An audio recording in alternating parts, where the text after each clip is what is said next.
In today's video, we take a look at 5 controllers for DJs under $150. All of that coming up.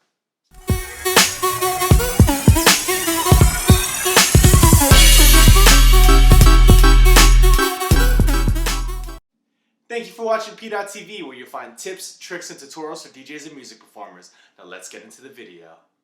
So the first item up is a Reloop Neon. This controller was designed specifically for Serato DJ, much in the vein of the Novation Dicers were made for Serato Scratch Live. They do also work with Serato DJ. But this has 8 pads instead of 5, so cue points match up with Serato DJ.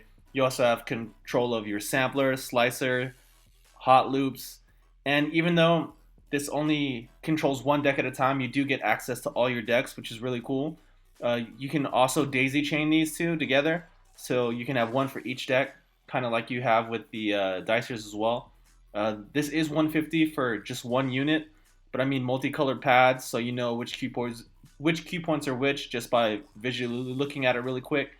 And the scroll knobs are really cool instead of having just buttons to work with loops and such. Also, another big thing that this has over the Dicers is you can actually control effects in Serato DJ over this, which is really cool because I would secondarily map my Dicers back in the day so I could control my effects, but it was only via on and off. With this one, you get a little bit more flexibility because the pads are pressure sensitive. So keep that in mind. I think this is a great controller. It's really small, really compact, easy to fit in your bag. If you can keep in mind that you have to switch between deck 1 and deck 2 if you just mix with 2 decks, I think this is a great option. Really cool. Reloop always makes quality stuff. I'm sure this is a great quality product. And even though I do have a current controller that I use along with my decks, this is something that I've been debating if I want to pick up as well, just because the pads are bigger and that multicolor RGB drum pads is just so nice to look at. So yeah, Reloop Neon. Next up, we have the Akai Professional MPD 218. This is the follow-up to one of the earliest and I would say one of the most successful drum pad controllers. Akai, known for their MPCs and especially their pads and how quality their pads are. They came out with the original MPD way back when that just had the 16 pads and a slider. This is part of the new line that they just refreshed. Not only do you get the 16 pads, but instead of just one slider, you get 6 knobs. So you could have those control effects, loops, just a lot of flexibility here. And one thing I like about this is a lot slimmer and a lot easier to carry in a bag than previous MPDs. So it's a lot more low profile, easy to carry in a DJ bag. It's going to be a lot lighter on your back because of that. And I mean, there's already not enough space in a DJ booth, so being able to save space in any way is always a blessing. And this is under $100, so great cheap pickup. I mean, even just to have to mess around with learning mapping in Serato or Tractor or Record Box. This gives you a good amount of buttons and knobs to just learn how to map without being a little overbearing. So if you don't have a pad controller to play with cue points or anything like that with in your DJ software, this is a great cheap option to start with. Next up, I have the Novation Launchpad.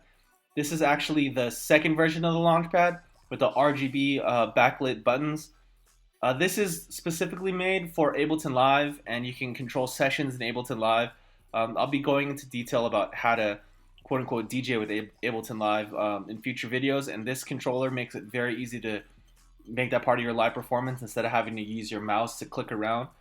So this is great for that, but also for DJs. I've seen DJs use this in a club setting on Serato specifically, or you could use it for any other software where they're just looking for a massive amount of buttons in a small amount of space. This has 64 pads, and the pads on the Launchpad aren't as good as the MPD pads, but they still function great.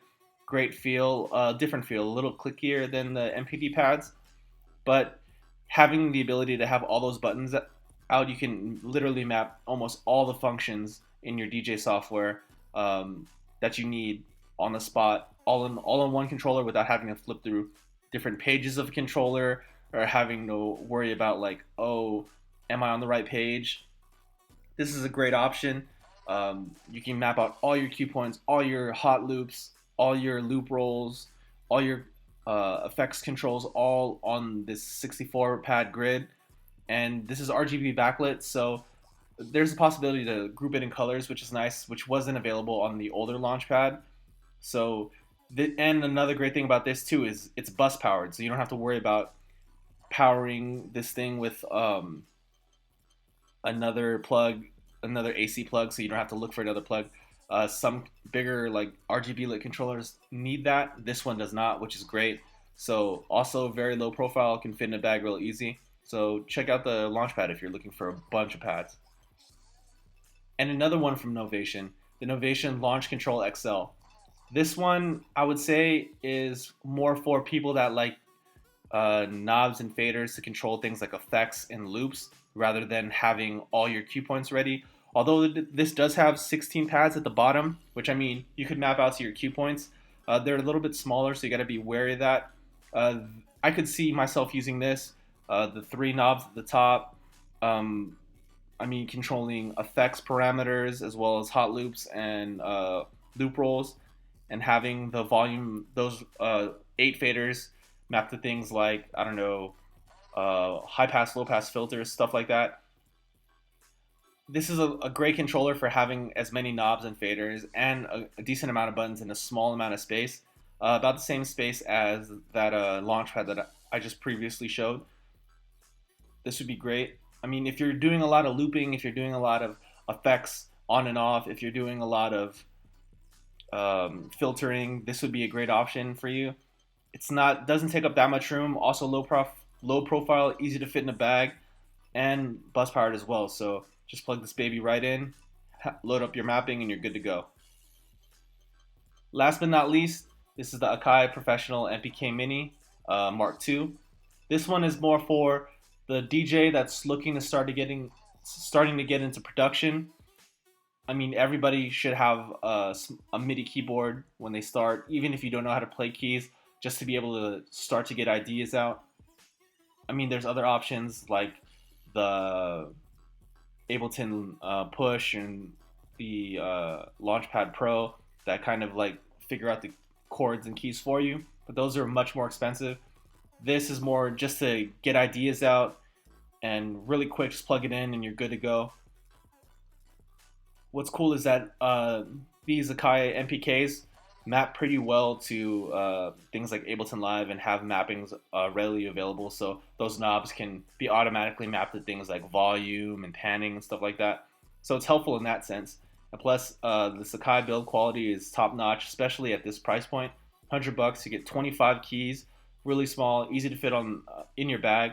This is great for travel. So like when I fly, having this thing out, I can have my laptop on my table tray and then just have this like kind of on top of it or sort of in my lap a little bit, just to get ideas out. And another cool thing about this too is that this can plug up to your iPad. So if you have a bunch of iPad apps, production apps like the Machine app, or in particular I would say Core Gadget, this is great for that because you can control all of those things on the iPad and have a completely mobile setup and don't have to worry about taking out your laptop. And things like Core Gadget, you can export all that stuff, dump it into Ableton when you do get the chance to get to your laptop, which is great. Another great way to make beats on the go. A lot of controls on this one and a super great price. So check this one out. So those are 5 DJ controllers under $150. If you'd like to purchase any of those, links can be found down below in the description. And question of the day, which one of those items are you interested in? Go ahead and leave that down in the comments below as well. And as always, if you found this video useful, please go ahead and give it a thumbs up. And thank you for watching PDot TV, where you'll find tips, tricks, and tutorials for DJs and music performers. See you next time.